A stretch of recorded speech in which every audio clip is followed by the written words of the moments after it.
Welcome to news 360 Janata garage. మనం ఆంధ్రప్రదేశ్లో గత 5 సంవత్సరాల్లో జరిగిన విషయాల్లో ముఖ్యంగా పోలీస్ శాఖలో ఎంత చెప్పుకున్నా తక్కువే. అసలు పోలీస్ అంటే ఏమిటి? భారతదేశంలో తప్ప ఎక్కడ ఇటువంటి సంఘటనలు జరగవు.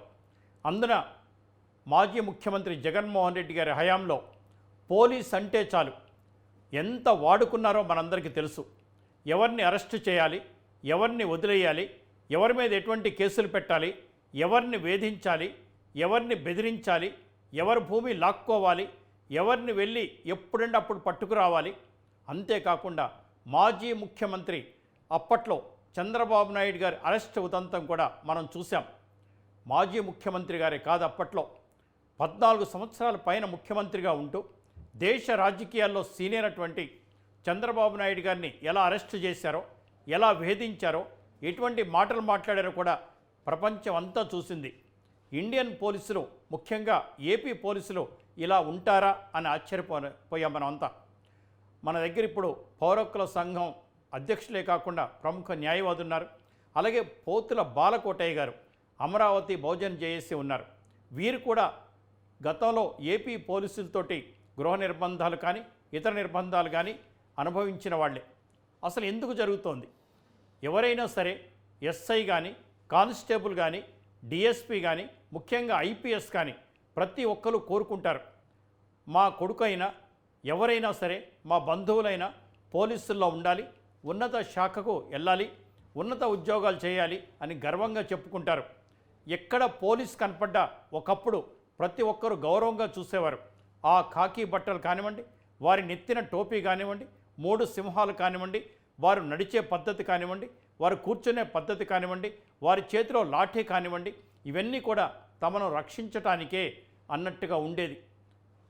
పేదల్ని రక్షించడానికి, అంటే ధనవంతుల నుంచి పేదలను రక్షించడానికి, బలవంతుల నుంచి బలహీనులను రక్షించడానికి, ఎవరైతే విర్రవీగుతారో కొన్ని కులాల వాళ్ళు వారి నుంచి క్రింది కులాల వాళ్ళని రక్షించడానికి, అంటే క్షుణ్ణంగా చూస్తే బలవంతుల నుంచి బలహీనులను రక్షించడానికి, ఎవరైతే తప్పు చేస్తారో, ఎవరైతే చట్టానికి వ్యతిరేకంగా ప్రవర్తిస్తారో, ఎవరైతే న్యాయానికి వ్యతిరేకంగా వెళ్తారో, ఎవరైతే దౌర్జన్యానికి పాల్పడతారో, ఎవరైతే రౌడీజం చేస్తారో, ఎవరైతే ఆక్రమణదారులు ఉంటారో, ఎవరైతే మనుషుల్ని బెదిరించి బతుకుతుంటారో వాళ్ళందరికీ సింహసప్రంగా ఉండాల్సిందే పోలీస్. కానీ నిజంగా అలాంటి పోలీసులు ఉన్నారా?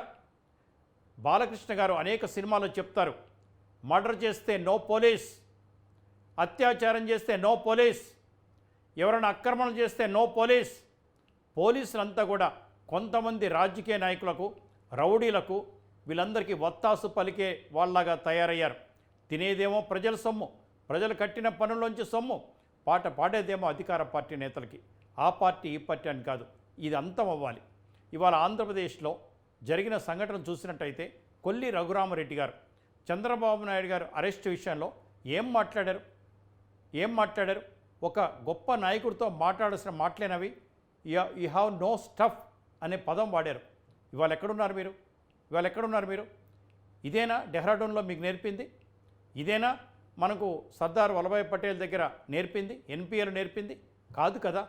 కానిస్టేబుల్ నుంచి డీజీపీ వరకు ఎవరు ఏ పోస్ట్లో ఉన్నా సరే మీరు ఏం చేయాలి, ఏం చేయకూడదు, ఎలా సంబోధించాలి, ఎలా కేసు రాయాలి, ఎలా ఎఫ్ఐఆర్ రాయాలి, ఎలా షార్ట్ షీట్ వేయాలనేది స్పష్టంగా మీకు మాన్యువల్ ఉంటుంది. ఆ మాన్యువల్ ప్రకారం వెళ్ళండి. రాజకీయ నాయకులు వస్తుంటారు, పోతుంటారు, ప్రభుత్వాలు వస్తుంటాయి, పోతుంటాయి, మీకేం అవసరం?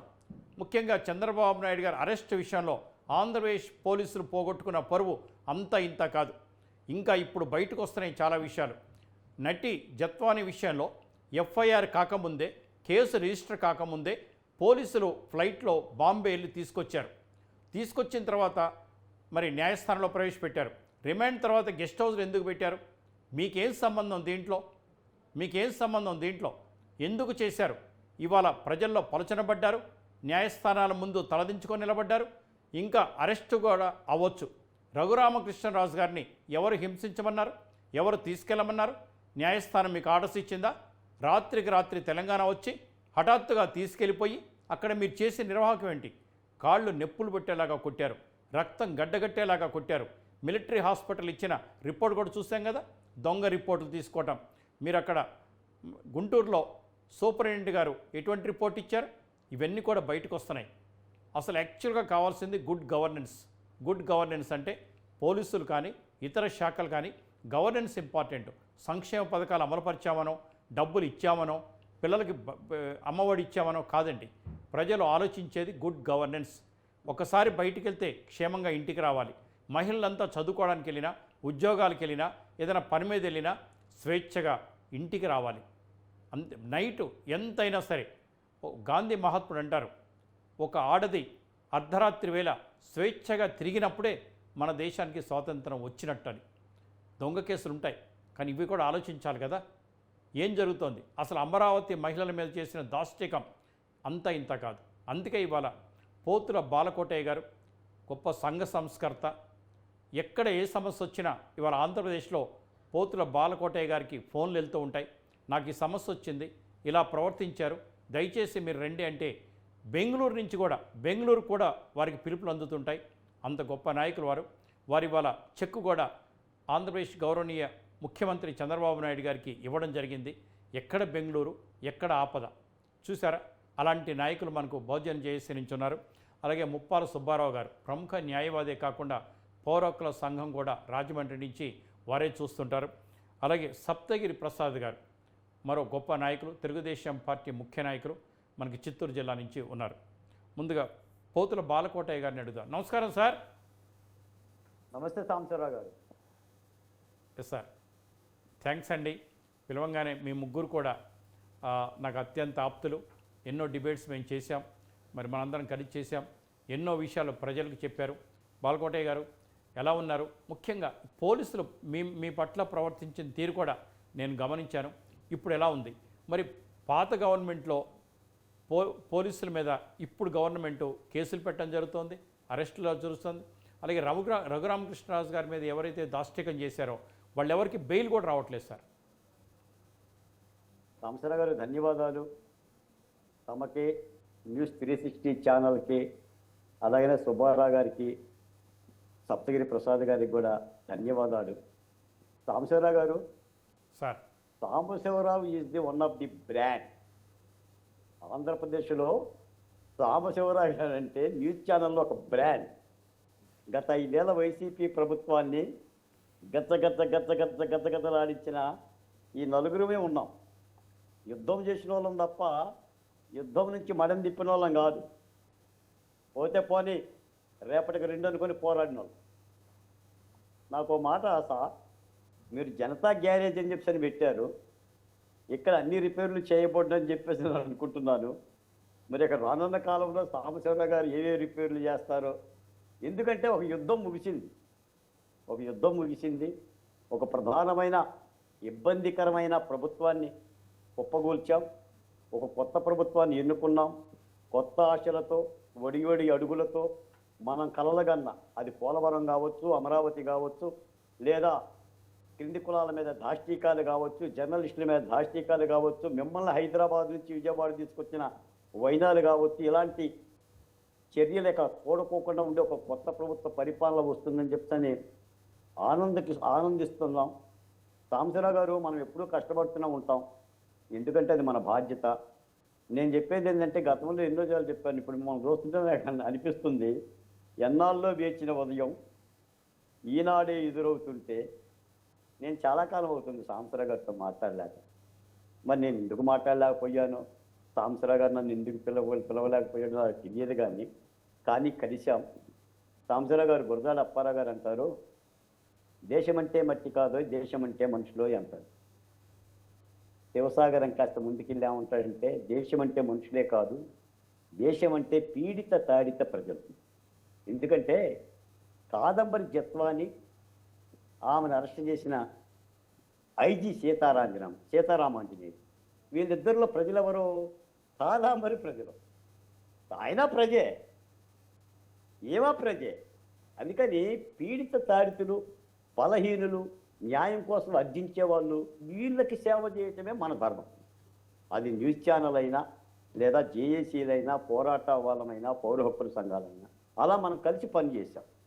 ఏది లాభాపేక్షను చూడకుండా, లాభం వస్తుందా, నష్టం వస్తుందా, రానున్న ఫలితం ఏంటి అనేది ఆశించకుండా యుద్ధం చేశాం. నేను ఒక మాట చెప్తాను సాంబశివరావు గారు, ఈ రోజున మీరు అన్నారు కాదాంబరి అనే ఒక మహిళ యొక్క జీవితం ఒక కన్నీటి వ్యధ. అంటే ఒక రాష్ట్రంలో 3 పోలీస్ అధికారులు విమానాలు ఎక్కి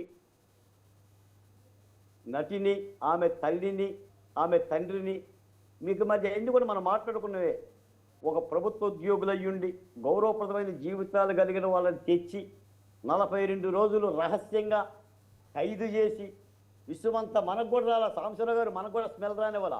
నిజంగా ఆ రోజు నేను కాదంబరి కనుక అరెస్ట్ అయిన విషయం కనుక వచ్చి ఉన్నట్టయితే ఇదే సాంబశివరావు గారు టీవీలు బద్దలు కొట్టేవారు. ఎందుకంటే దుర్మార్గం చేశారు.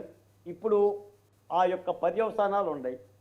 రాష్ట్రంలో మనం చూడని నేరాలు ఘోరాలు చాలా జరిగినాయి. కాకపోతే ఇప్పుడు మనం ఏం చెప్పాలంటే, మనం అనుకున్న ప్రభుత్వాన్ని దించేశాం కాబట్టి, కొత్త ప్రభుత్వం వస్తుంది కాబట్టి, మరి ఈ ఐపీఎస్లుగా కాస్త జేపీఎస్లుగా మార్చుకొని, అంటే జగన్మోహన్ రెడ్డి గారి పర్సనల్ సర్వీస్గా మాట్లాడిన పోలీస్ అధికారుల మీద కూడా చర్యలు ఉంటాయి అనేది ఒక పెద్ద ప్రశ్న. ఎందుకంటే ఇసుక కుంభకోణం మీద ఏసీబీ ఇచ్చిన రిపోర్టులో 2556 కోట్ల రూపాయలు దోపిడీకి పాల్పడిన వెంకటరెడ్డి గారు పడవెక్కి వెళ్ళిపోయారు. ఆయన లేడు ఆంధ్రప్రదేశ్. 302 కేసులో ముద్దాయిలు ముందస్తు బెయిల్ తెచ్చుకుంటున్నారు. ఇది ఎక్కడ విచిత్రమో నాకు తెలియదు, కానీ హత్య కేసు ముద్దాయిలు కూడా ముందస్తు బెయిల్కి వెళ్ళటం ఏంటో, న్యాయస్థానాలను ఆశ్రమించడం ఏంటో నాకు అర్థం కాల. సుబ్బారావు గారే చెప్పాలి. 302 కేసులో అంటే గొడ్డలతో వ్యక్తుల్ని చంపిన కేసుల్లో కూడా ముందస్తు బెయిల్లు. మరి ఈ పోలీస్ ఆఫీసర్లు సస్పెండ్ అయ్యారు. ఇది సస్పెండ్ వరకే ఉంటుందా, ముందుకు పోతుందా? ఇందాక కూడా నేను విన్నాను పవన్ కళ్యాణ్ గారి మాటలు, చంద్రబాబు నాయుడు గారి మాటలు. మనం భగవంతుని ఆరాధిస్తాం, మనం ఈ యొక్క లడ్డు కల్తీకి సంబంధించి వీటిని మనం క్షమాపణ చెప్దాం భగవంతుడికి అని అంటున్నారు. మనం క్షమాపణ చెప్పటమే కాదు, దానికి సంబంధించిన కల్తీ వ్యవహారంలో దోషులను కూడా అరెస్ట్ చేసి అప్పుడు మనం భగవంతుడికి క్షమాపణ చెప్పాలి. ఎందుకంటే దుష్టుడికి దూరంగా ఉండు అని అంటే కుదరదండి. తప్పనిసరిగా దుష్ట చర్యలు తీసుకోవాలి. నేను ఆ మాట చెప్తున్న సాంబశివరావు గారు, ఈ రోజున 120 స్థానాలు గెలిచిన ఈ కూటమి ప్రభుత్వం యొక్క విజయంలో సాంబశివరావు గారి గొంతుకుంది, సుబ్బారావు గారి గొంతుకుంది, సప్తగిరి ప్రసాద్ గారి యొక్క గొంతుకుంది, బాలకోటయ్య గారి రణగుణ ధ్వనులు ఉన్నాయి, మా అమరావతి ఉద్యమ మహిళల ఆవేదనలు ఉన్నాయి, కన్నీళ్ళు ఉన్నాయి, ఓదాట్లు ఉన్నాయి, పెడబొబ్బలు ఉన్నాయి, ఆకలేస్తే రహదారుల మీద తిన్న వైనాలు ఉన్నాయి, వర్షంలో గొడుగుల్లో తిన్నాం, గోవింద నామస్మరణం చేయకోకుండా పోలీసులు అటకాయించిన సంఘటనలో చీరలు లాగారు, జాకెట్లు లాగారు. వీటన్నిటి పర్యవసానంగా కూటమి విజయంగా భావించాలి కూటమి ప్రభుత్వాన్ని. నేను కోరుకుంటున్నా చంద్రబాబు నాయుడు గారిని. చంద్రబాబు నాయుడు గారు, మీ గెలుపు మా గెలుపు, మా గెలుపు మీ గెలుపు. ఇది 2 పార్టీలు గెలిస్తేనో 2 నాయకులు వస్తేనో గెలిచిన పెరుపు కాదు. యావత్ సమాజం మొత్తం అన్ని సామాజిక వర్గాలు ఒక పెడుముప్పిల్లాగా యుద్ధం చేసింది. యుద్ధం చేయబట్టే జగన్మోహన్ రెడ్డి గారు చెయ్యి మీద చేయి పెట్టి ఏం బీక్కోండి అన్న జగన్మోహన్ రెడ్డి గారిని 11 స్థానాలకి కుదేలు చేశారంటే ప్రజల తిరుగుబాటు. అది ప్రజాస్వామిక విజయంగా భావించాలి. ఆ విజయ దరహాసాన్ని ప్రజలకు అందించాలని కోరుతున్న ఒక్క మాట చెప్తాను సాంబశివరావు గారు. 100 మాటలు చెప్పడం కంటే నీతివంతమైన మాట, ప్రజలకు ఉపయోగమైన మాట ఒక్క మాట మీ ద్వారా రాష్ట్ర ప్రజలకి మీ ఛానల్ ద్వారా చెప్తున్నాను. నేను పవన్ కళ్యాణ్ గారు, చంద్రబాబు నాయుడు గారు ఆసీనులైన సభలోనే విధ్వంస పుస్తకావిష్కరణ సభలో చెప్పాను. చంద్రబాబు నాయుడు గారు, రాముడంటే రావణాసురుని వధించినోడు మాత్రమే కాదు, రాతిని నాతిగా మార్చినోడు రాముడు, శబరి ఇచ్చిన దూరపలను ఆరగించినోడు రాముడు, కృష్ణ భగవానుడంటే కురుక్షేత్రంలో కౌరవులను ఓడించినోడు కృష్ణుడు కాదు, కుచాలుడు తెచ్చిన అటుకుల్ని ఆప్యాయంగా తిన్నవాడు శ్రీకృష్ణుడు. కాబట్టి వాళ్ళు ధర్మ ప్రభువులు అయ్యారు. మీరు రేపు పొద్దున ముఖ్యమంత్రి అవుతారు చంద్రబాబు నాయుడు గారు. మీ ఏలుబడిలో ధర్మ పరిపాలన కావాలి, ఇలాంటి నిరుపేదలకి ఫలాలు దక్కాలి అని చెప్పేసి నేను చెప్పాను సార్. అర్థమవుతాయా అర్థం కావా అనేది నాకు తర్వాత సంగతి, కానీ ప్రజల పక్షాన ఎప్పుడూ పోరాటానికి సిద్ధం. మీలాంటి వాళ్ళ యొక్క ఎదుగుదలలో ఉంది. సాంబశివరావు గారు, మీ మాట లేకుండా ఈ బాలకోటకి కాస్త కూస్తో ఒక దారి వేసింది కూడా సాంబశివరావు గారు అని నేను ఎప్పుడు గర్వంగా చెప్తాను.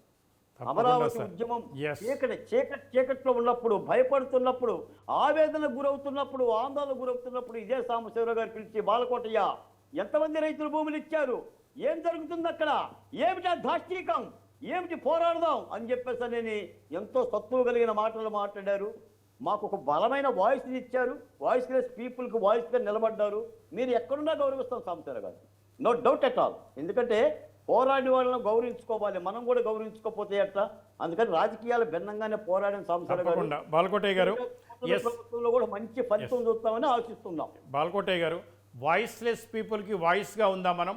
బడుగు బలహీన వర్గాల వాయిస్ని డెఫినెట్గా ఏ ప్రభుత్వం అయినా సరే ముందుకు తీసుకెళ్దాం. రాజ్యాధికారం పూర్తిగా వారి వారి భాగం వారికి వచ్చేలాగా డెఫినెట్గా మనందరం కూడా ఉందాం సార్.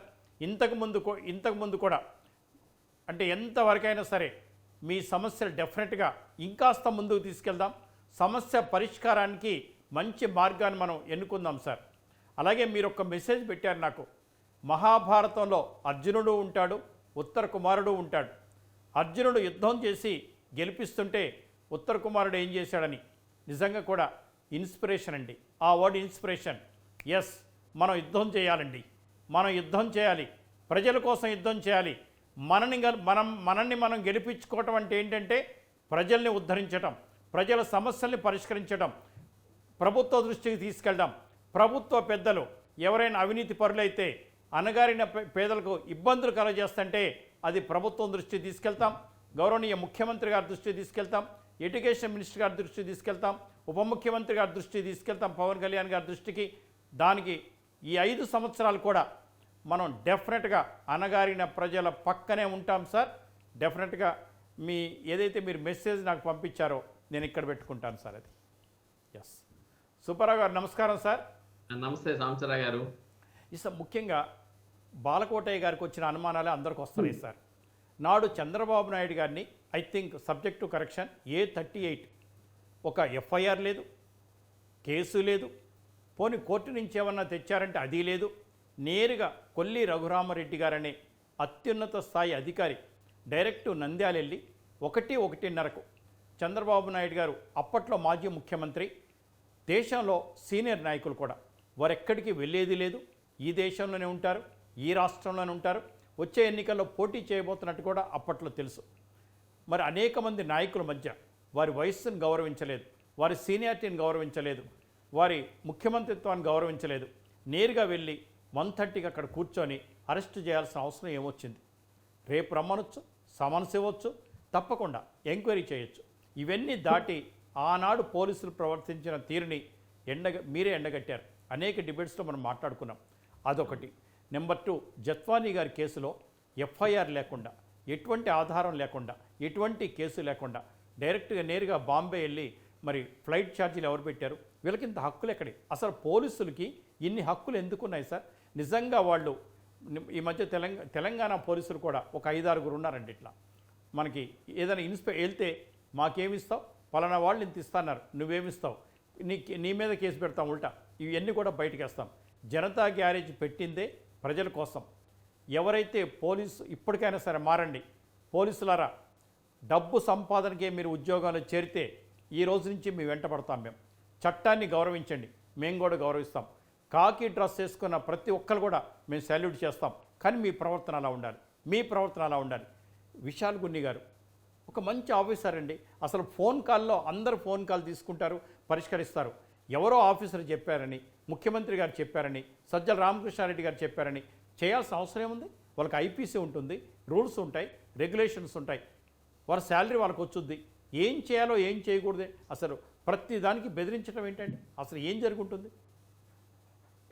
ఇక్కడ ఒకటి సాంబశివరావు గారు, సార్, ప్రజల హక్కులు పరిరక్షించడమే ప్రజాస్వామ్యం.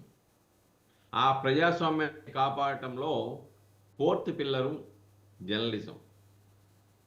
అటువంటి 4th పిల్లరు గత 5 సంవత్సరాలలో ప్రజాస్వామ్యాన్ని పరిరక్షించడానికి మీలాంటి వాళ్ళు సామాజిక స్పృహతో, అభ్యుదయ ఆలోచనలతో ప్రజల పక్షాన నిలబడ్డారు. ప్రజల పక్షాన మాట్లాడే వాళ్ళని ప్రోత్సహించారు. మరింత ఉత్సుకతని వాళ్ళలో కల్పించారు. ముందుగా మీకు ప్రత్యేకమైన అభినందనలు సాంబశివరావు గారు. అంతేకాకుండా సమస్యని మీ మీద ఎన్ని ఒత్తిళ్ళు వచ్చినా ఒత్తిళ్ళని తట్టుకొని మేము ప్రజల పక్షాన నిలబడాలని చెప్పేసి నిలబడిన అతి కొద్ది మందిలో మీరు ప్రముఖులు. ఇది ఆంధ్ర ప్రజానికి, తెలుగు ప్రజానీకానికి అందరూ తెలిసిన నగ్న సత్యం. దాని గురించి మళ్ళీ చెప్పుకోవాల్సిన అవసరం ఏం లేదు. ఇందాక మీరు చెప్పారు కొల్లి రఘురామరెడ్డి యొక్క పాత్ర చంద్రబాబు నాయుడు గారిని అరెస్ట్ చేసేటప్పుడు ఆయన వ్యవహరించిన తీరు, ఆయన చట్టం ఉల్లంఘన చేసిన తీరు, ఆయన అక్కడ ఒక భయానక వాతావరణాన్ని కల్పించేసి ఒక అంతర్జాతీయ తీవ్రవాదిలాగా అరెస్ట్ చేయడానికి పన్నిన కుట్ర, ఇవన్నీ కూడా మీడియా ద్వారా మీలాంటి వాళ్ళు మీడియాలో చెప్పడం ద్వారా అందరికీ తెలిసిన విషయమే. అయితే అక్కడ ఇంకో విచిత్రం ఏంటంటే, ఎందుకు అరెస్ట్ చేస్తున్నారు, ఏ నేరంలో అరెస్ట్ చేస్తున్నారని చెప్పేసి అని అక్కడికి వచ్చినటువంటి న్యాయవాదులు అడిగితే వాళ్ళను కూడా అవహేళనగా మాట్లాడి అది రిమాండ్ రిపోర్ట్లు ఇస్తాం అక్కడ చూసుకోండి అని చెప్పేసి అని దౌర్జన్యంగా రోడ్డు మార్గాన తీసుకొచ్చిన సంఘటన మనం చూసాం. ఆ రోజు చంద్రబాబు నాయుడు గారు నరసరావుపేట అనుకుంటాను ఆ ప్రాంతాలకు వచ్చినప్పుడు మీడియా వాళ్ళు అడిగితే ఒక ప్రకటన ఇచ్చాడు. ఎవరో ఆందోళన చెందొద్దు, శాంతియుతంగా ఉండండి, విధ్వంసాలు సృష్టించకండి, మనం న్యాయ పోరాటం చేద్దామని చెప్పాడు. కాబట్టి ఆయన యొక్క రాజరికమైన నుండి ఏదైతే రాజకీయపరమైన నుండి చతురతకి అదొక నిదర్శనం అండి. అయితే తర్వాత న్యాయస్థానంలో కూడా చూసాం కదా మనం, ఒక కేసు తర్వాత ఒక కేసు పెట్టడం, ఆయన్ని పీటీ వారెంట్లు పెట్టడం, పోలీస్ కస్టడీకి తీసుకోవటం, చివరికి రాజమండ్రి సెంట్రల్ జైలు మీద డ్రోన్ ఎగరేసిన ఆ డ్రోన్ ఎవరు ఎగరేశారో ఎందుకు ఎగరేశారో తెలియని పరిస్థితి, దాని మీద విచారణ పక్కన పెట్టించడం, అలానే వైద్య సదుపాయాలు సక్రమంగా కల్పించకపోవడం, అనుమానాన్ని కలిగించే పరిస్థితులు ఆనాడు చంద్రబాబు నాయుడికి ఒక భయానక వాతావరణం సృష్టించగా మనం చూసాం. అంతేకాకుండా 52 రోజులు 53 రోజులకే కాకుండా ఇంకా పర్మనెంట్గా ఎన్నికలు అయ్యే వరకు లోపలికి ఉంచడానికి కావాల్సిన ప్రయత్నాలు చేశారు, అది విఫలమయ్యారు. న్యాయస్థానాలు హక్కుల్ని కాపాడటంలో ముందున్నాయి కాబట్టి, కొంతవరకు క్రియాశీలకంగా పనిచేసినాయి కాబట్టి వాళ్ళ ఆటలు సాగలేదు.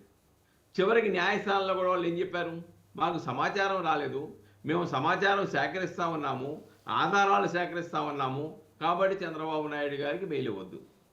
అంటే అర్థం ఏంటి? ఆధారాలు లేకుండా అక్రమంగా చట్టవిరుద్ధంగా అరెస్టు చేశామని వారి నోటితో వాళ్ళే ఒప్పుకున్నారు కదా.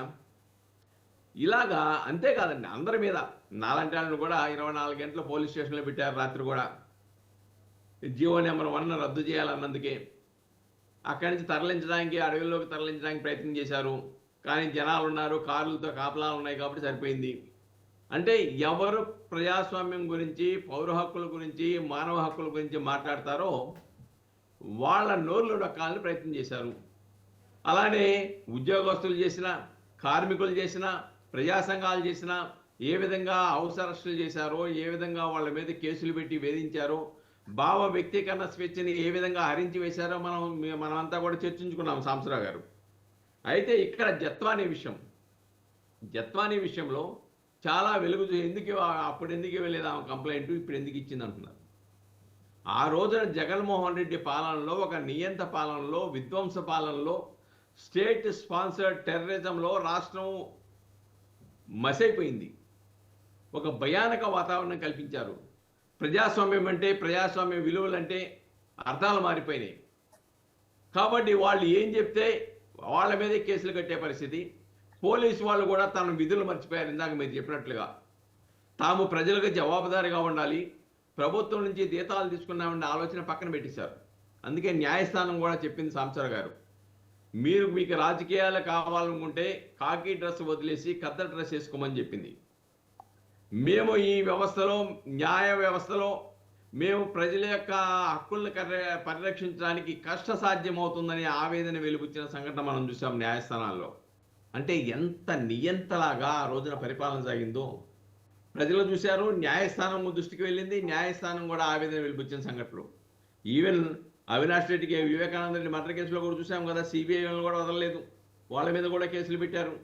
ఇక్కడ జత్వానీ కేసులోకి వచ్చేప్పటికి మనం ఆల్రెడీ 2వ తారీఖు కుక్కల విద్యాసాగరు ఆనాటి అధికార వైఎస్ఆర్సీపీ పార్టీకి ఎమ్మెల్యేగా 2014 పోటీ చేసి అప్పటికే 17 కేసులు నిల్వ ఉంచుకొని అర్హత సాధించినటువంటి వ్యక్తి ఆయన ద్వారా ఫిర్యాదు ఇప్పించేసి ఎప్పుడు 2వ తారీఖు ఇస్తే 31వ తారీఖునే 1/31/2024 పిఎస్ఆర్ ఆంజనేయులు విశాలగుండిని కానీ కాంతిరాని కానీ పిలిచేసి మీరు ఈ బృహత్తర కార్యక్రమం చేయాలని చెప్పేసి పిలిపివ్వడం, దాని మీద 1వ తారీఖునే ఫ్లైట్ టికెట్లు బుక్ చేయటం, అది కూడా ఇంటెలిజెన్స్ డిపార్ట్మెంట్లో లెక్కలు చెప్పకూడకుండా ఉండే నిధులను తీసి ఫ్లైట్ టికెట్లు తీయటం, అలానే విశాలకున్ని లాంటి వాళ్ళు విశాఖపట్నం బదిలీ అయిన వాళ్ళని నువ్వు బదిలీకి అప్పుడే రిలీవ్ అవ్వబాకు, ఈ బోర్తర్ కార్యక్రమం చేసిన తర్వాత నువ్వు రిలీవ్ అయిపోయి నువ్వు వెళ్ళిపోదువు కానీ డిఐజీగా అని చెప్పటం,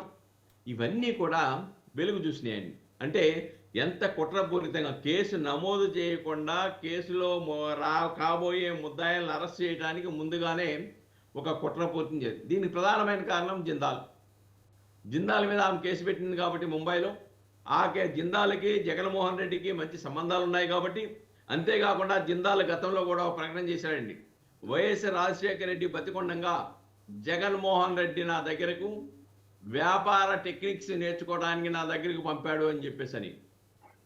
అంతేకాకుండా వాళ్ళ ఇద్దరి మధ్య అప్పటి నుంచి ఉన్న సంబంధాలు ఇంకా ఈ దేశంలో ఎక్కడ చూద్దామా ఏంటని చెప్పేసి తప్పుడు కేసులు పెడతామంటే ఒక ఆంధ్రప్రదేశ్ మట్టుకు బాగా ఉంది, ఇక్కడ తప్పుడు పోలీసులు ఉపయోగించుకోవడానికి ఉపయోగపడుతుందని చెప్పేసి ఉపయోగించి ఆమెని నానా హింసలు పెట్టారు, చిత్రహింసలు పెట్టారు.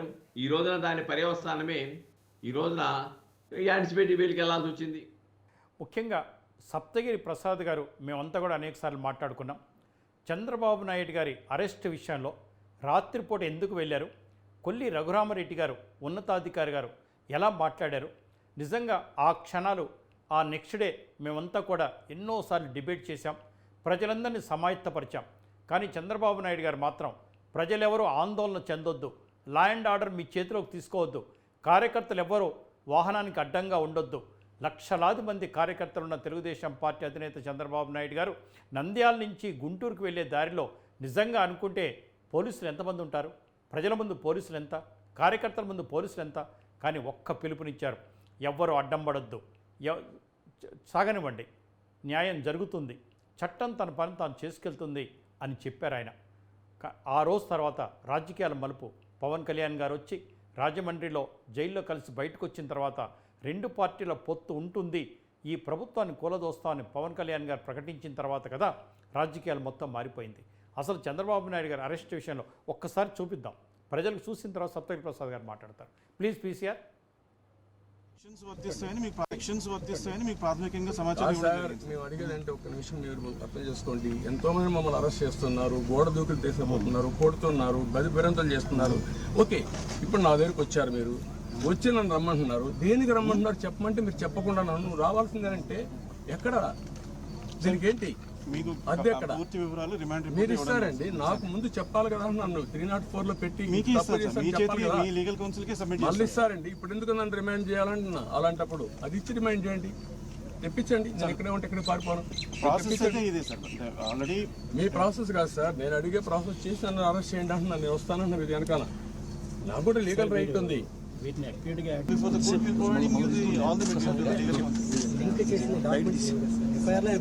నేను ప్రొవైడ్ చేస్తూ ఉంటామండి.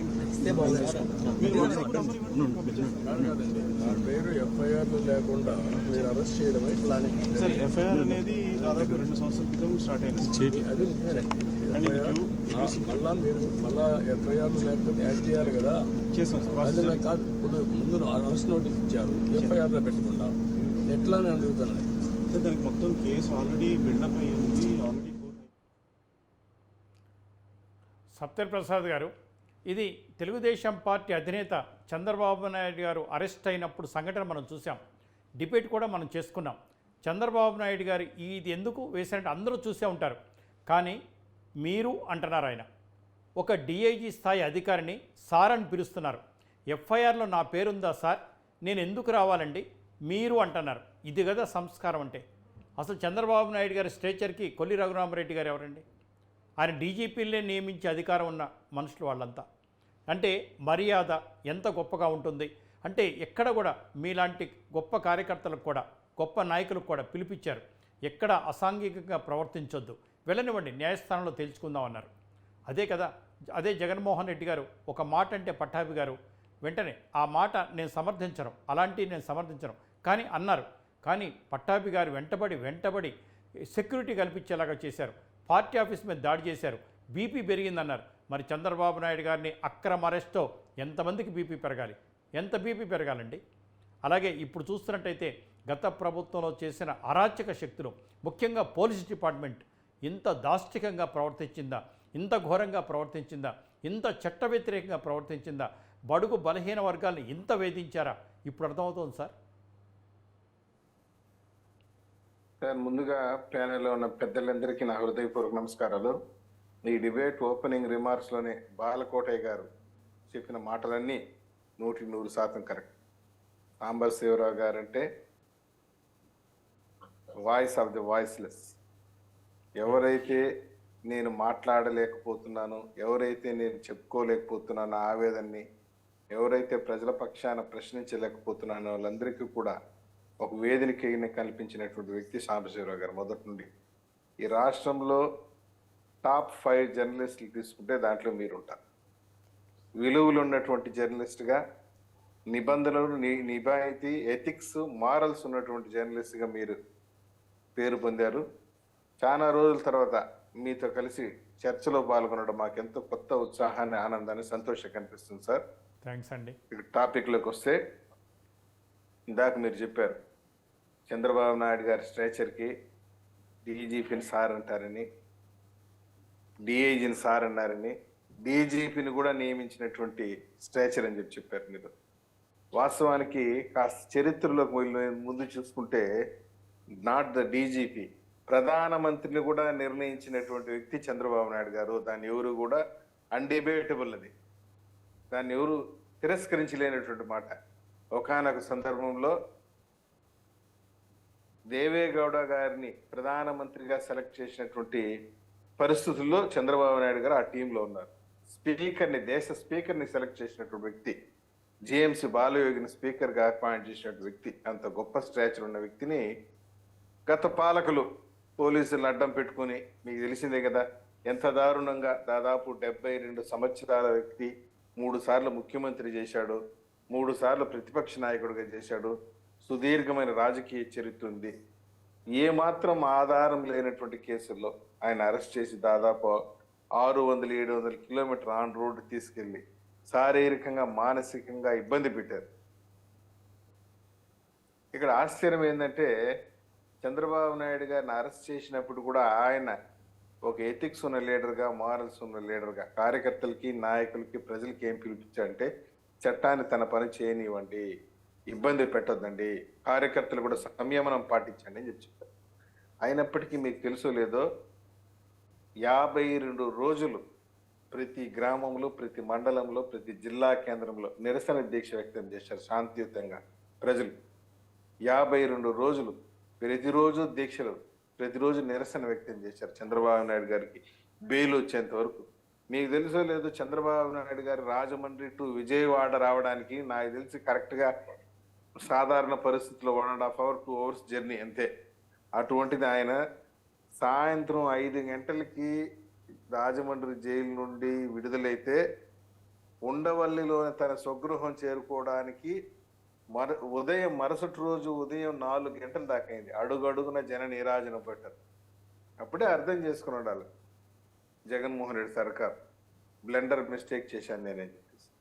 నీ అరెస్టుతో రాష్ట్ర రాజకీయాలన్నీ కూడా మలుపు తిరిగింది. నువ్వు ఏదైతే చేయకూడదో ఆ పెద్ద బ్లండర్ చేశావు జగన్మోహన్ రెడ్డి.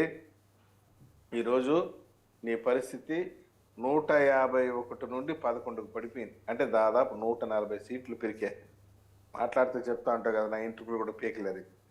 ఏకంగా నీ ముఖ్యమంత్రి పీఠాన్ని పీకారు, 141 సీట్లు పెరిగారు. పోలీసులు ఎంత దారుణంగా, ఇప్పుడు కూడా మీరు చూడండి, ఈ జత్వాని కేసు చూస్తే ఆమెను అరెస్ట్ చేసినటువంటి విధానం కూడా ఒకసారి ఆలోచించండి. ఎఫ్ఐఆర్ కట్టింది 2/2/24 ఎఫ్ఐఆర్ కడితే ఈ సస్పెన్షన్ ఆర్డర్ జియో నెంబర్ 1590లో వీళ్ళకి ఇచ్చినటువంటి సస్పెన్షన్ ఆర్డర్లు చాలా స్పష్టంగా ఉంది. The record shows that the FIR registered on 2/2/24 6 AM 6:30 AM whereas 3P Sitaram Anjaneyal IPS passed on instructions to Kantirana Tata IPS and Vishal Guni on 31/1/24. FIR నువ్వు 2వ తేదీ కడితే నువ్వు ఆమెను అరెస్ట్ చేయడానికి 31వ తేదీ మీరు బయలుదేరి వెళ్ళి ఆర్డర్స్ ఇచ్చారంటే ఇంతకన్నా దారుణం మరొకటి ఉంటుందా? నీకు ఇచ్చిన సస్పెన్షన్ ఆర్డర్స్లో టర్మినాలజీ ఇదే. సీతారామాంజనేయులు అడిషనల్ డీజీ గారి సస్పెన్షన్ ఆర్డర్లో ఉన్నటువంటి పదాలే నేను యథాప్రతి చదివి వినిపించాను. ఇంత నిస్సిగ్గుగా వ్యవహరించారంటే పోలీసులు. ప్రభుత్వం ఇక్కడ ఒక విషయం చెప్పాలి సార్, బాగా కులంకుషంగా చర్చించాలంటే సీతారామాంజనేయులు దీంట్లో ఏం పర్సనల్ ఇంట్రెస్ట్ ఉండదు, క్రాంతి రాణా టాటా గారికి పర్సనల్ ఇంట్రెస్ట్ ఉండదు, విశాల్ గున్ని గారికి పర్సనల్ ఇంట్రెస్ట్ ఉండదు. అప్పటి ప్రభుత్వం సజ్జల రామకృష్ణారెడ్డి గారి డైరెక్షన్తో జిందాలు ఇచ్చేటువంటి డబ్బులకి కక్కుర్తిపడి, ఇంకా అంతే కదా, ఊరికి ఎందుకు చేసి పెడతారు, జిందాలకు కూడా ఇంత పెద్ద సహాయాన్ని ఎందుకు చేసి పెడతారు వీళ్ళు? డబ్బుల కోసమే కదా. ఏదో ఒకటి కొద్దిగా పెద్ద ఎత్తున డబ్బులు ఇచ్చి తల ఈ బందిపోటు దొంగలు కదా పంచుకుంటారు, ఆ విధంగా పంచుకున్నారు. సజ్జల రామకృష్ణారెడ్డి పంచుకొని ఉంటాడు, సజ్జల భార్గవ రెడ్డి పంచుకొని ఉంటాడు. ఈ ఉన్నటువంటి ఐపీఎస్ ఆఫీసర్లు సస్పెన్షన్ గురి అయ్యారు. నిన్న కాక మొన్న ఎఫ్ఐఆర్ కూడా వాళ్ళపైన A2, A1 వచ్చి వాడు కుక్కల విద్యాసాగర్, A2 వచ్చి సీతారామాంజనేయులు, A3 వచ్చి క్రాంతి రాణా టాటా, A6 వచ్చి విశాల్ గురి. బాధ సిగ్గు అనిపించట్లేదా? ఐపీఎస్ అధికారులుగా ఉన్నారు. మీ ఆధ్వర్యంలో ఎన్నో మంది కేసులను ఇన్వెస్టిగేట్ చేసి ఉంటారు. ఈ కేసులు ఇన్వెస్టిగేషన్ ఆఫీసర్ ఒక సిఐ స్థాయి అధికారి. ఈ కేసులో investigation officer CI, circle inspector. ఈయన ముందు మీరు రేపు పొద్దున ఇన్వెస్టిగేషన్ ఫేస్ చేయాల్సి ఉంటుంది. అడిషనల్ డీజీ స్థాయి అధికారి. ఏమో రేపు అరెస్ట్ కూడా జరగవచ్చు, చెప్పలేం. రేపు పొద్దున కుక్కల విద్యాసాగర్ని పోలీస్ కస్టడీలోకి తీసుకుంటారు, పోలీస్ కస్టడీలోకి కావాలని చెప్పి పిటిషన్ వేసి తీసుకుంటారు. కుక్కల విద్యాసాగర్ని కస్టడీలోకి తీసుకుని ఇంటరాగేట్ చేస్తే వీళ్ళందరూ పేర్లు చెప్తాడు. నాకేం తెలియదు సార్, ప్రసాద్ గారు మరిపోయి వీళ్ళందరి పేర్లు చెప్తాడు. కాబట్టి పోలీస్ అనే పదానికి అర్థం తెలుసుకోవాలా. Public officer for legal investigation and criminal emergency. Police అంటే public officer for legal investigation and criminal emergency. Police అనే పదానికి అబ్రివేషన్. మీరేం చేశారు? మీరే క్రిమినల్గా తయారయ్యారు. మీరు క్రిమినల్ ఇన్వెస్టిగేషన్ చేయాల్సిన వాళ్ళు మీరు క్రిమినల్స్ గా మారారు ఈరోజు. గత ప్రభుత్వం I will come back to you. Yes, Balakotaiah garu, Saptagiri Prasad గారు చెప్పినట్టుగా క్రిమినల్స్ను పట్టుకోవాల్సిన పోలీసులే క్రిమినల్ మెంటాలిటీతో ఉన్నారు. ఐపీఎస్ ఆఫీసర్లు ఒకప్పుడు అంటే ఏదైనా ఎస్పీ గారికి చెప్తామంటే కింద ఆఫీసర్ అందరూ సర్దుకునేవాళ్ళు. అవినీతి పరులు కూడా నీతివంతులుగా ఉండేవాళ్ళు. ఎస్పీ గారికి తెలుస్తుందా, ఎస్పీ గారికి ఫోన్ చేస్తామంటే చాలు, చాలా భయపడేవాడు. ఇప్పుడు అదేమీ లేదు సార్. అంటే వితిన్ 1 ఇయర్లో జాయిన్ అయిన వితిన్ 1 ఇయర్లో ఐపీఎస్ ఆఫీసర్లు హైదరాబాద్లో 3-4 విల్లాలు ఎంత, ఆ విల్లా ఎంత, ఈ విల్లా ఎంత అని ఒక ఇన్స్పెక్టర్ని పెట్టుకొని మాట్లాడతానంటేనే ఆ డిపార్ట్మెంట్ ఎంత కలంకితమైందో మనం చూసాం. మరి ఇటువంటి చర్యలు తీసుకోవాలి. ఇప్పుడు ఆఫీసర్లను కూడా సార్, పలానా వాళ్ళు జగన్మోహన్ రెడ్డి గారి ప్రభుత్వంలో పలానా సిఐ తప్పు చేశాడు, ఈ సిఐ తప్పు చేశాడంటే మరి సిఐలు మనం కొత్తగా తేలాం. పొన్నూరులో ఉన్న సిఐని అమరావతిలో వేయాలి, అమరావతిలో ఉన్న సిఐని విజయవాడలో వేయాలి, విజయవాడలో ఉన్న సిఐని మా అంటే మచిలీపట్నం వేస్తారు. వాళ్ళకి అంతకన్నా జోన్లే కదా. మరి ఏం చేద్దాం? అదే మెంటాలిటీతో ఉన్నారు, అదే అవినీతి పరులతో ఉన్నారు, అదే అంటగాగి ఉన్నారు. మరి ఎలా చట్టం ఏం చెప్తోంది? రామశేఖర గారు సార్, గత 5 ఏళ్ల వైసీపీ పరిపాలనలో జరిగిన ఘోరాలు, నేరాలు, శాపాలు, తాపాలు, పాపాలు గూర్చి రాయాలంటే మళ్ళీ శ్రీకృష్ణదేవరాయల పులుగులో ఉన్న అష్టదిగ్గజాలు వచ్చి గ్రంథాలు రాయాలి. రామాయణమో మహాభారతం గ్రంథాలు రాయాలి. అంటే అన్ని దాష్టీకాలు జరిగినాయి. నేను మీ ముందు 3 మాటలు చెప్తున్నా, కట్టే కొట్టే తెచ్చే అన్నట్టుగా. ఒకటి, ఈరోజు ముఖ్యమంత్రి చంద్రబాబు నాయుడు గారిని నేను కలిసా సచివాలయంలో. మీరు మొట్టమొదట ప్రస్తావించినట్లుగా బెంగళూరుకు చెందిన కర్ణాటక తెలుగు ప్రజాసమితి అధ్యక్షులు బొందు రామస్వామి గారు, నా సామాజిక వర్గం 82 సంవత్సరాలు పెద్ద ఆయన, తన కుటుంబ సభ్యులతో 3 లక్షల రూపాయలు వరద ముంపు బాధితుల కోసం తన కొడుకునిచ్చి పంపితే కొడుకు సీతారాంతో కలిసి సార్తో 5 నిమిషాలు నేను మాట్లాడా. ఆ సందర్భంగా నేను చెప్పాలని అంశాలు కూడా చెప్పాను. చాలా దగ్గరకు తీసుకొని బుధ మీద చెయ్యేసి మాట్లాడిండు. ఆ విధమైన కార్యక్రమం కోసం ఈ రోజున మేము వెళ్ళాం. రెండోది సార్, ఇప్పటికీ కూడా నేను అమరావతి ఉద్యమంలో 14 సార్లు హౌస్ అరెస్ట్ అయ్యా. నాదో సాదాసీదా జీవితం, ఏదో పత్రిక పెట్టుకొని బతికేవాడిని. నా పత్రిక ధ్వంసం అయ్యింది. ఓ చిన్న కుటుంబం, నా భార్య అంగన్వాడీ టీచరు. ఆమెకు వచ్చే 11,000 రూపాయల జీవితంతో కూడా బతకాల్సిన పరిస్థితి అయిపోయింది. లేపేస్తామన్నారు, చంపేస్తామన్నారు, పొడిచేస్తామన్నారు. ఇంకో మాట ఏంటంటే పెద్ద పెద్దోళ్ళు అంటే హౌస్ మోషన్, పిటిషన్, మధ్యాహ్న మోషన్ వేసుకుంటారు తప్ప నన్ను లేపితే మాత్రం ఒడి పట్టించుకుంటారు సాంబశివరావు గారు. డాక్టర్ సుధాకర్ లేపితే ఒడి పట్టించుకున్నారు, డ్రైవర్ సుబ్రహ్మణ్యం లేపితే ఒడి పట్టించుకుంటారు. ఏదో ఏ లారీనో, ఏ పాత లారీనో, ఏ టిప్పరో వచ్చి గుద్దిందనుకోండి నా యాక్టివాని ఓడి పట్టించుకుంటారు.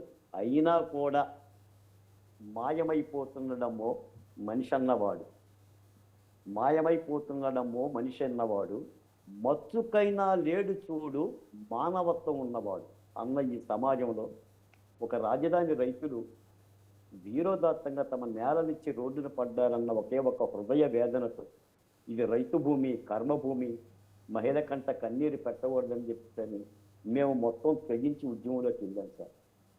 ఈ సందర్భంగా సాంబశివరావు గారు కొన్ని మాటలు మనం గుర్తు చేయాలి కూటమి ప్రభుత్వానికి. చంద్రుడికి కూడా కొన్ని మచ్చలు ఉంటాయంట, అలాగనే చంద్రబాబు నాయుడు గారికి కూడా 1-2 మచ్చలు ఉంటాయి. నేను ఈ కొత్త ప్రభుత్వంలో 74 ఏళ్ల చంద్రబాబు నాయుడు గారిలో మచ్చలేని చంద్రబింబాన్ని చూడాలనుకుంటున్నా. మచ్చలేని చంద్రబాబు నాయుడు గారు ఈ దశాంకంలో కనిపించారు. ఎందుకంటే ఆయన జీవితంలో, తెలుగుదేశం పార్టీ వ్యవస్థాపక 40 ఏళ్ల జీవితంలో అపూర్వమైన విజయాన్ని, ఒక అపూర్వమైన విజయాన్ని 124 సీట్లతో 57% ఓట్లతో విజయ దరహాసం చేసిన ఆంధ్ర రాష్ట్ర ప్రజలు, మీరు ఎన్నోసార్లు అన్నారు సాంబశివరావు గారు, గుర్తించుకోండి, జగన్మోహన్ రెడ్డి గారి పరిపాలనలో ఇంతేనా మీ బతుకులు, మీరు బానిసలవుతారా, మీరు కొట్లాడతారా, ఏం చేస్తారు దళితులు అని చెప్పేసి అన్నారు. మొత్తం సమాజం తిరగబడిపోయి జగన్మోహన్ రెడ్డి గారిని పక్కన పెట్టి కావలసిన మార్పును కోరుకుంది. ఈ మార్పుని చంద్రబాబు నాయుడు గారు చూపించాలి పరిపాలన అనేది నాలాంటి వాళ్ళు. తప్పకుండా మనందరం నడుము కడదాం సార్, దానికే పోరాడదాం. ఎస్ ముప్పాల్ గారు, ఎలా మరి పోలీసుల ప్రవర్తనలో మార్పులు రావాలి అంటే హైకోర్టు మొట్టికాయలు వేసినా మారడం లేదు, అంటే ఎన్ని కేసులు పెట్టినా మారడం లేదు, అంటే ప్రతి ఒక్కరు హైకోర్టుకి వెళ్ళే అవకాశం ఉండదు, ప్రతి ఒక్కరు న్యాయస్థానాన్ని ఆశ్రయించే అవకాశాలు ఉండవు, అడ్వకేట్స్ దొరకకపోవచ్చు, డబ్బులు దొరకకపోవచ్చు, అంత టైం ఉండకపోవచ్చు. మరి ఇలాంటి పరిస్థితుల్లో చట్టాలు బాగానే ఉన్నాయి, కానీ పోలీసులు తప్పు చేస్తే వాళ్ళ మీద కూడా చర్యలు చేసుకునే అవకాశం మరి పాత ఐపీసీ కొత్త చట్టాలు ఏమైనా ఉన్నాయా? బోడి సాంబశివరావు గారు, ఐపీఎస్లు చట్టానికి అతీతులు కాదు, చట్టం ముందు అందరూ సమానులే. ఇప్పుడు ఈ ప్రభుత్వం వచ్చిన తర్వాత ఐపీఎస్ల పరిస్థితి ఎంత అధ్వానంగా ఉందో, చట్ట వ్యతిరేక చర్యలకు పాల్పడి చట్టాన్ని రక్షించిన వాడు చట్ట భక్షకులుగా మారిన తర్వాత ఈ రోజున హైకోర్టుకి వెళ్ళి ముందస్తు బెయిల్ వేసుకోవాల్సిన పరిస్థితి, కొంతమంది రాష్ట్రం వదిలి పారిపోవాల్సిన పరిస్థితి, పక్క దేశాలకు వెళ్ళేంటి పరిస్థితి, మమ్మల్ని డిప్యుటేషన్ మీద తీసుకొచ్చేసారు, మమ్మల్ని వెనక్కి పంపించేయని చెప్పేసి అని భయపడి ఉండాల్సిన పరిస్థితి మనం చూసాం. 16 మంది ఐపీసీలు డీజీపీ ఆఫీసులో ఉదయం నుంచి సాయంత్రం వరకు వెళ్ళి సంతకం పెట్టి కూర్చునే, దిగేలు అంటూ కూర్చునే పరిస్థితి. ఈ ఐపీఎస్ల మీద ఈ కేసులు నమోదు చేసిన తర్వాత దేశవ్యాప్తంగా కూడా వీళ్ళ యొక్క పరువు ప్రతిష్టలో పూర్తిగా దిగజారిపోయినాయి. వీళ్ళు ఇంకో రాష్ట్రానికి బదిలీ అయినా కానీ మా రాష్ట్రానికి వద్దు అనే పరిస్థితి ఉత్పన్నమైంది. అందువల్లనే ఈ రోజున ఇవాళ రేపో మళ్ళా సునీల్ కుమార్, ఎవరైతే రఘురామకృష్ణరాజు గారి మీద పాపం దాష్టికానికి కారకుడై సిఐడి అధికారిగా ఉన్నాడో ఆయన అరెస్ట్ కాబోతా ఉన్నాడు. అలానే విజయపాల్ పాపం ఈ రోజునే ముందస్తు బెయిల్ వేశాడు, ముందస్తు బెయిల్ డిస్మిస్ చేశారు. ఆనాడు మాజీ ఏఎస్పీ. కాబట్టి పోలీసు వారు కూడా ఈ రోజున చట్టబద్ధంగా భయకంపితులైవి ఎందుకు చేసామరా బాబు, మన విధులు మనం నిర్వహించుకుంటే బాగుండేది, మనం తప్పు చేశామని చెప్పేసి వాళ్ళలో పరిపక్వత రావడానికి ఈ యొక్క సంఘటనలు ఏమైనా ఉపయోగపడతామేమో చూడాలి సాంబశివరావు గారు. ఎంచేతంటే ఇంత పెద్ద, ఎందుకంటే డీజీ హోదా కలిగిన వాళ్ళు, డిఐజీ హోదా కలిగిన వాళ్ళు, ఐజీ హోదా కలిగిన వ్యక్తులే ఈ రోజున ఇటువంటి తీవ్రమైన చట్టపరమైన సమస్యలు ఎదుర్కొంటున్నప్పుడు డెఫినెట్గా కింద స్థాయి వాళ్ళలో మనకెందుకు వచ్చిన గొడవ బాబు, చట్టానికి లోబడే చేస్తామనే ఒక ఆలోచన రావాలి. ఎందుకంటే వీళ్ళకి ఐపీఎస్లు కానీ ఐఏఎస్లు కానీ వీళ్ళు ప్రజలకు జవాబుదారీగా ఉండాలి. ప్రజల సొమ్ముతో జీతాలు తీసుకుంటున్నారు. ప్రభుత్వానికి పాలేర్లుగా పనిచేస్తేనో, ఐఆర్ఎస్ అని కాళ్ళ మీద పడితేనో ఉపయోగం లేదు, వీళ్ళే చట్టం ప్రకారం ముద్దాయిలు అవుతారని చెప్పేసి ఇప్పుడు వస్తున్న సంఘటనల్లో చాలా స్పష్టంగా కనబడతా ఉన్నాయి. ఏదేమైనప్పుడు కూడాను ఈ రోజున ఇది అరెస్టుల వరకే ఆగుద్దా? సస్పెండ్లు అయ్యారు, అరెస్టులు జరుగుతాయి డెఫినెట్గాను. అరెస్టుల తర్వాత వీళ్ళు ఉద్యోగాల్లో ఉంటాయా ఊడతాయా అని ఒక భయం ఉంది. అందులో విశాల గున్ని లాంటి వాళ్ళు పాపం 2 పేజీలు రాసిచ్చారు. అలాగే సీఎంఓ ఆఫీస్కి రమ్మన్నారు, మేము వెళ్ళాము, సీతారామాంజనేయులు గారు ఈ విధంగా మాకు డైరెక్షన్ ఇచ్చారు, ఆ డైరెక్షన్ ప్రకారం మేము చేశామని పాపం ఆయన అప్రూవర్గా మారే విధంగా ఆయన యొక్క స్టేట్మెంట్ ఉంది. నిజంగా అతను అప్రూవర్గా మారి నిజంగా సీఎంఓ ఆఫీసులో సజ్జలు చెప్పారా, ముఖ్యమంత్రి చెప్పారా, ఆనాటి హోమ్ మినిస్టర్ చెప్పారా, లేకపోతే డీజీపీ యొక్క అనుమతి లేకుండా ఒక ఉన్నత డిఐజీగా ఉన్నటువంటి వ్యక్తి ఇతర రాష్ట్రాలకి ఒక టీముతో వెళ్ళటం అనేది అసాధ్యం. డెఫినెట్గా ఆనాడు డిఎస్పీగా ఉన్నటువంటి వ్యక్తి దీంట్లో భాగస్వామ్యం ఉందా అనేది కూడా వెలుగు చూడవలసిన అవసరం ఉంది. రేపు ఇంతటితో ఆగదండి. సాంబశివరావు గారు, వివేకానంద రెడ్డి గారి మర్డర్ కేసులో ఎవరి పేర్లు బయటికి రాలా, ఇది ఎండ్ వరకు వెళ్ళాలి. మరి బాలకోటయ్య గారు చెప్పినట్టుగా, సత్యన్ ప్రసాద్ గారు అభిప్రాయపడ్డట్టుగా డెఫినెట్గా సీతారామాంజనేయులు గారికి ఎవరు ఇన్స్ట్రక్షన్స్ ఇచ్చారు, ఎందుకు ఇటువంటి దాష్టికానికి పాల్పడ్డారు, ఎందుకు ఇంత చట్ట వ్యతిరేక చర్యలకు పాల్పడమని ఆర్డర్స్ ఇచ్చింది ఎవరో కూడా తేలాల్సిందే. ఇంకొకసారి ఏ రాష్ట్రంలో కూడా ఇటువంటి సంఘటనలు జరగకూడదు సార్. 1 minute. ఎస్ ప్రసాద్ గారు. ఇప్పుడు నిన్న సీతారామాంజనేయులు గారి యొక్క కుక్కల విద్యాసాగర్ యొక్క రిమాండ్ రిపోర్ట్ కనుక ఒకసారి చదివితే రిమాండ్ రిపోర్ట్లో చాలా స్పష్టంగా రాసింది, ఈ 3 ఐపీఎస్ అధికారులు వాళ్ళ పోస్టింగ్ల కోసం ప్రభుత్వం నుండి మెప్పు పొందడం కోసమే ఈ జత్వాని అనేటువంటి సినీ హీరోయిన్ని ఫ్లైట్లో పోయి, సాధారణంగా అయితే సింపుల్గా ఇప్పుడున్న పరిస్థితుల్లో ఒక ఎస్ఐ స్థాయి అధికారో ఒక సిఐ స్థాయి అధికారో పోతే సినీ నటిని అరెస్ట్ చేయడానికి, ఒక సాధారణ మహిళని అరెస్ట్ చేయడానికి డిఐజీ స్థాయి అధికారి పోవాలన్నా? నాకు అర్థం కాదు సార్. ఐపీఎస్లు 3 పోవాలన్నా? ఇంతమంది పైగా రిమాండ్ రిపోర్ట్లు ఇంకొక మాట కూడా చెప్పారు, నేరం మోపబడింది సినీ నటి పైన. మరి వాళ్ళ తల్లిదండ్రులు, ఏజ్డ్ పేరెంట్స్, వాళ్ళ తల్లిదండ్రుల్ని వాళ్ళ తమ్ముడిని ఎందుకు తీసుకొచ్చినట్టు? ఏ ఉద్దేశంతో తీసుకొచ్చేదంటారు? బెదిరించడానికే కదా, భయపెట్టడానికే కదా తీసుకొచ్చి గెస్ట్ హౌస్లు పెట్టారు. వీళ్ళ పోస్టింగ్ల కోసం, వీళ్ళు మెప్పు పొందడానికి కోసం, అది ప్రభుత్వం మెప్పు పొందడానికి కోసం, జగన్మోహన్ రెడ్డి మెప్పు పొందడానికి కోసం ఒక మహిళను బలి చేయడం సిగ్గు అనిపించట్లేదు వీళ్ళకి? ఇంతకన్నా సిగ్గు చెట్టుంటుంది సార్? ఇంత పెద్ద పోలీస్ పవర్ని ఒక అభాగ్యురైన మహిళ పైన వీళ్ళు ప్రయోగించారంటే, ఒక ప్రభుత్వమే ఒక మహిళ మీద పడిందంటే ఇంతకన్నా సిగ్గుచేటు దారుణం మరొకటి ఉండదు. పోలీస్ వ్యవస్థ కలంకితం తెచ్చారు. మొత్తం సమాజం ఉలిక్కి పడే విధంగా ఉంది వీళ్ళ యొక్క ప్రవర్తన. రిమాండ్ రిపోర్ట్లో వాస్తవాలు చదువుతామంటే ఇటువంటి వాళ్ళు కూడా ఉంటారా పోలీస్ శాఖలో నేను ఫీలింగ్ వచ్చింది. పోస్టింగ్ల కోసం ఏమైపోతుంది సార్? చీఫ్ మినిస్టర్ యొక్క సలహాదారుడు చెప్పి పలానోని పట్టుకురా అంటే పట్టుకొస్తారా? పలానోని వదిలిపెట్టంటే వదిలిపెడతారా? నేను చేయనయ్యా, ఇది చట్టానికి వ్యతిరేకంగా ఉంది, ఎవరిని పడితే వాళ్ళని అరెస్ట్ చేయకూడదు, చట్టం ఒప్పుకోదు, చట్ట వ్యతిరేకంగా నేను పోయి అరెస్ట్ చేయను అని చెప్పుంటే ఏమై ఉంటుంది? ట్రాన్స్ఫర్ అయ్యి ఉంటావు. ఇప్పుడు రిమాండ్కి పోతుంది, ఖచ్చితంగా పోతావు, నీకేం డౌట్ ఏం లే. కాకుంటే 1 నెల 2 నెలల్లో టైం పోతుంది, డ్యూ కోర్స్ ఆఫ్ టైం. అధికారులు ఒక విషయం గుర్తుపెట్టుకోవాలి, చర్చ ద్వారా నేను చెప్పింది, రాజకీయ నాయకులు 5 ఏళ్ళు ఉండిపోయేటువంటి రాజకీయ నాయకులు చెప్పినటువంటి అడ్డమైన పనులన్నీ చేస్తే రిమాండ్కి పోతారు, చేయకపోతే ట్రాన్స్ఫర్ అవుతారు. ట్రాన్స్ఫర్ బెటర్ కదా రిమాండ్ కన్నా. కాబట్టి ఆలోచించుకొని. తప్పకుండా ప్రసాద్ గారు. ఇప్పుడు ముఖ్యంగా మనకి ముప్పాల సుబ్బారావు గారు ఉన్నారు, అనేక కోర్టులో కూడా కేసులు వేసిన ఘనత ఆయనకుంది, పేదల పక్కన నిలబడతారు. నాకు తెలిసి డ్రైవర్ సుబ్రహ్మణ్యం గారి కేసుని ఛేదించడంలో ఆయన గొప్ప పాత్ర ఉంది. అలాగే బాలకోటయ్య గారు కూడా అమరావతి మహిళలు ఎదుర్కొంటున్న సమస్యలు కానీ, గృహ నిర్బంధం కానీ, మరి ఇవాళ మొత్తం ప్రజల దృష్టి తీసుకొచ్చారు. మీరు కూడా అంతే. అయితే ఒక సినిమాలో చెప్పినట్టుగా, ఐ థింక్ విక్రమార్కుడు సినిమాలో చెప్పినట్టుగా, పోలీసుతో ట్రాన్స్ఫర్ అయితే పోలీస్ స్టేషన్కే వెళ్తాడు, ఇంకెక్కడికో కాదన్నది పోలీసులు అర్థం పోలీసు ట్రాన్స్ఫర్ అయితే పోలీస్ స్టేషన్ కి పోతాడు, పోస్ట్ ఆఫీస్ మనకు కర్తవ్యం సినిమాలో ఓ విజయశాంతి గారిని, అలాగే ఎంతోమంది సినిమాలలో గొప్ప నాయకులు కూడా పోలీస్ ఆఫీసర్లుగా చూసాం. విక్రమార్కుడు ఉన్నారు సినిమా సార్, చూసాం. ఇప్పుడు కూడా అలాంటి వాళ్ళు అలాంటిగా నిజాయితీగా ఉండండి. ఉన్నట్టు వాళ్ళు Yes. కొందరు ఉన్నారు. వాళ్ళు అలాంటి పోలీస్ వాళ్ళుగా శాఖలో ఉండండి. మనం విజయ్ ప్రజలు గుర్తుపెట్టుకుంటారు. ఇప్పటికి కూడా వ్యాస్ గారిని ఎందుకు గుర్తుపెట్టుకుంటున్నారు? గొప్ప గొప్ప పోలీస్ ఆఫీసర్లు ఎందుకు గుర్తుపెట్టుకుంటున్నారు?